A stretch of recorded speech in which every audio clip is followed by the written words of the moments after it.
Video number 2 of the 1986 Honda ATC 250R. On the last video, pretty much went through all of the parts.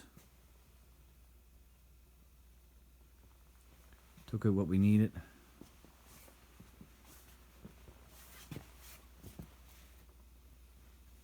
Pretty much labeled. Yeah, in the last video there was a little bit of play in our swing arm, and I removed the back caliper. It was stuck. So found out that the one positive thing, I guess, the swing arm bolt wasn't completely torqued. So once I torqued that, then it took the slap away from that mount, but then come to discover that the lower shock bracket sub-assembly, the bushing was worn.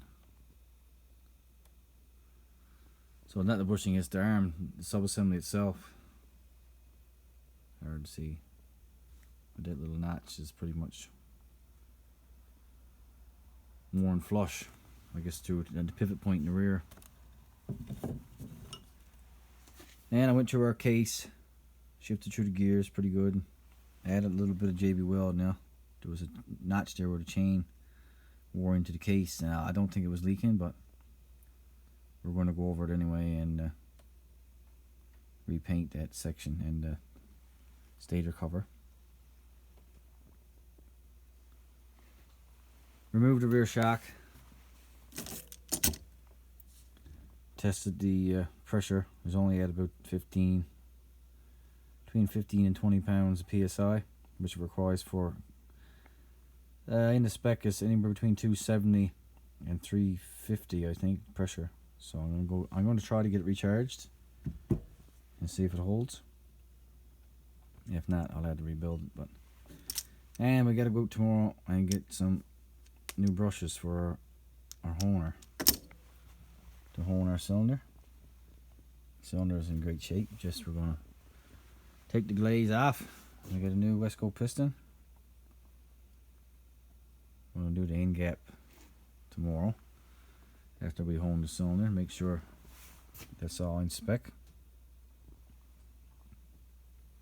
Caliper seized and its piston seals are leaking. So I'm going to see how much a new caliper, if I can source a new caliper. Well, if not, I'm just going to get a seal, rebuild the seals. So before we go, I can go ahead and assemble the engine, I guess. Concentrate on that until I can source a sub-assembly for that shock, for that arm. See if I can alleviate the play. I want no play in every rear end whatsoever by rates. Tire is a little bit aggressive, but like I say, we're gonna run them first and see. If not, we'll probably have to get some Scorpions, like is on my 84 250R. Seem to be work out fine. You want your wheels to spin rather than dig in, because they kind of got the tendency to throw you off. So yeah, that's video 2. So hopefully tomorrow now I'll give you another update and get some pricing on some parts, and sit back and wait for the delivery process. Over and out.